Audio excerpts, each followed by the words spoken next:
Pagbalik sa Manila, ako ay nananabik. Mabaliw-baliw ako sa kanyang mga halik. Okay lang, di maiwasan na mamiss paminsan-minsan. Pero pag kami nakita, aking panggigigilan. Di ko siya titigilan when she comes.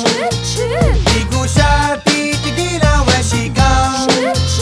Di ko siya titigilan, di ko siya titigilan, di ko siya titigilan when she comes. Ay ganda ng aming samahan at walang nanlalamig. Mas pa sa mag-asawa